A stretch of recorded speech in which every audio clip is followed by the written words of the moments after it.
so he's got a pretty good lapel thing going here. He's wrapped it under the neck. He's got handles here and here. Now what he's going to do, he's going to take his right knee, or his leg, he's going to sit over Mike's head. He's going to sit.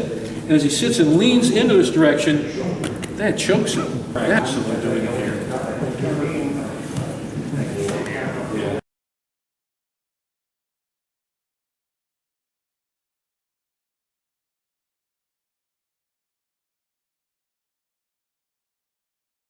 Take a look at how to do the super choke. We like to call it the super choke.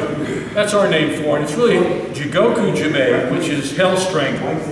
And often you'll see that one of the defining features of the hell strangle is anytime you do like a lapel choke, or even not a lapel choke, but you put your leg over his head or upper neck and add control and pressure to it.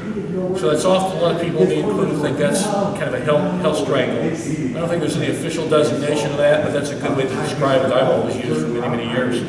So we're going to look at this, but we call it the super choke because many years ago, Kenny Brayton just named it the super choke because it's really a super choke.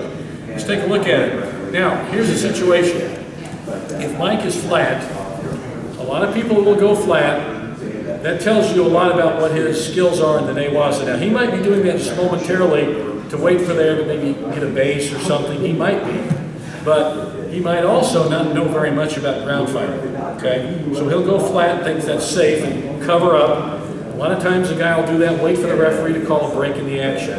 Whether it's judo, sport jiu-jitsu, sambo, whatever it may be, sometimes they'll just wait there and they'll think that's a safe place to hide, and that's no place to hide. So we'll make him pay for doing this our own way. Yeah, there we go. So when a guy is flat like this, okay, what Derek will want to do, we'll just get like a lapel choke, just through the end. He'll do the lapel and loop it under, and when he comes to the side here, now, the key thing he's going to think about first is this. He wants to get if he's choking with his right hand around the lapel, he wants to get his left knee just about at Mike's hip, right at the waist area. Does everybody see that? Can you guys see that? That's a good base there. That's a good anchor, as it were. Okay. Now, he's also grabbing the belt. He's going to lift with that belt. We're going to show you how you can lift with the pants as well if he's got judo pants on. We're going to see that in a second. But he's starting to set up the choke here, the strangle itself. All right, so he's got a pretty good lapel thing going here. He's wrapped it under the neck. He's got handles here and here. Now, what he's going to do, he's going to take his right knee, or his leg, he's going to sit over Mike's head. He's going to sit. And as he sits and leans into this direction, that chokes him. That hurts, okay? And notice cough, okay. When Derek did this, as he leaned in, as he crossed his leg over Mike's head, that inside of his knee was just behind Mike's head, and he leaned forward into this direction. Watch him do it again. I won't blab as much.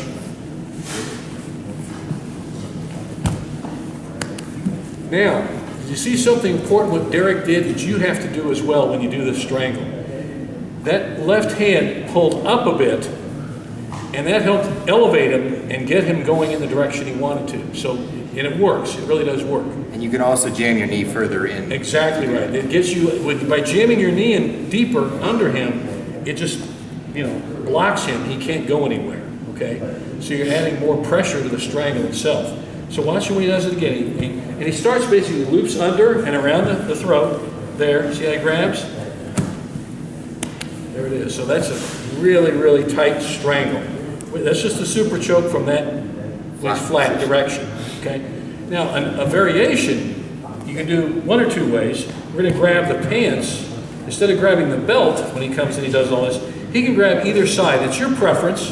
If you grab the far side, and as you stick so if he's grabbing with his left hand, see on Mike's far left leg there, you can see where he's grabbing, just kind of above the knee. You don't want to grab below the knee because you'll bend the knee. So grab up here, and now you can lift up now watch when he does it. See how he lifts his whole body up as he does that and torques him in that. Some guys like to do that. Or you may grab the near leg. Some guys prefer that. It's a personal preference, really.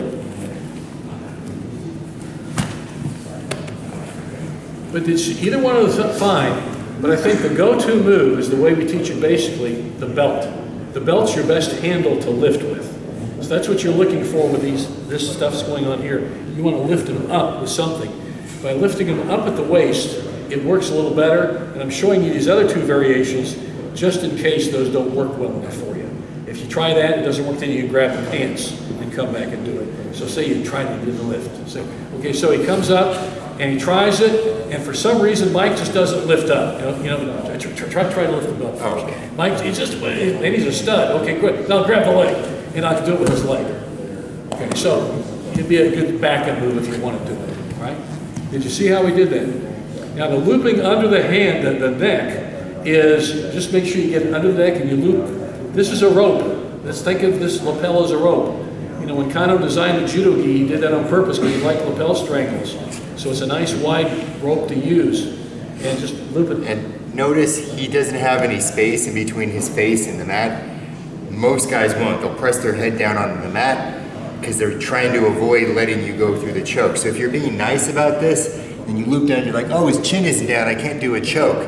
That's what they want you to think. So you're not gonna like cross face the guy, but you're just gonna drag your elbow through and lift. And it'll go through. It's a little uncomfortable, but it's not bad. It's not as bad as a cross face. That's right. That's So right. don't let the fact that his face is down stop you from trying to continue the choke. Okay, you might even have to, if you're really that worried about it, kind of lift up a little bit, boom, and then come under.